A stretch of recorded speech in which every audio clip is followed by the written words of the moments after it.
इस कहानी के पहले भाग में आपने देखा कि कैसे रति की शादी एक ऐसे घर में हो जाती है जहां उसकी सास सौतेली होती है और वो पूरे घर वालों को अपने इशारों पर नचाती है।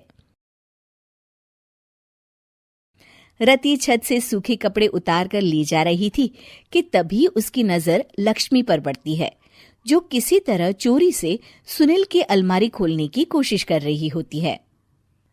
अरे, ये माँ जी को क्या हो गया? चोरों जैसे क्यों आप मेरी अलमारी खोल रही हैं माँ जी? आपको क्या चाहिए मुझे बताइए। अरे वाह, क्या चाहिए मुझे बताइए।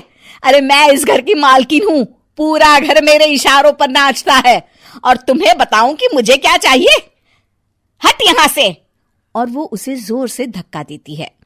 जैसे ही लक्ष्मी रति को धक्का देती है, उसके सर पर चोट लग जाती है और वो बेहोश होकर गिर जाती है।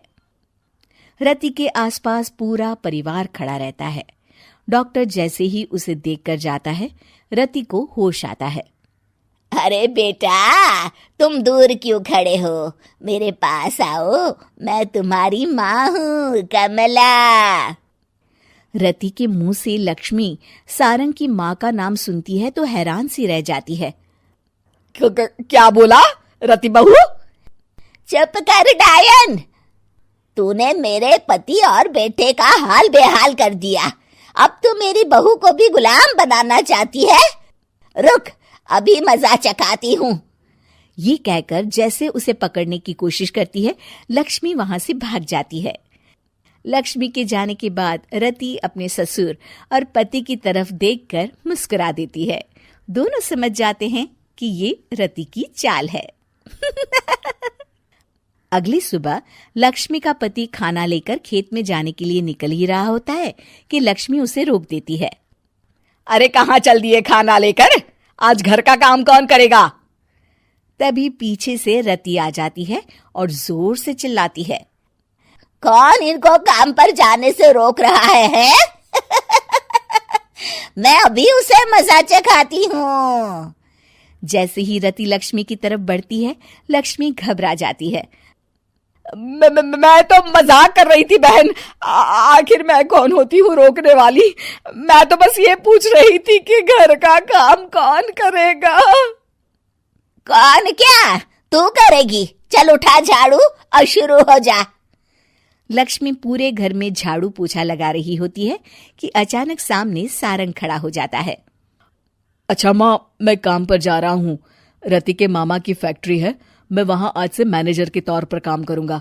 सैलरी भी अच्छी है। अरे सारंग, तुझे क्या जरूरत पड़ गई काम करने की? और बेटा, तू बाहर काम करेगा तो इस बड़े से घर को मैं कैसे संभालूंगी? अभी तो पूरा काम बाकी पड़ा है। तभी वहां रति आ जाती है। अरे बेटा सारंग, जा, नौकरी पे जा रहा है ना, जा। और हाँ, आते वक्त घर के लिए सब्जियां ले आना। ये लक्ष्मी बैठी बैठी मोटी हो रही है, जरा काम भी तो कर ले। सारंग के जाने के बाद, अच्छा लक्ष्मी, सुन जरा यहाँ।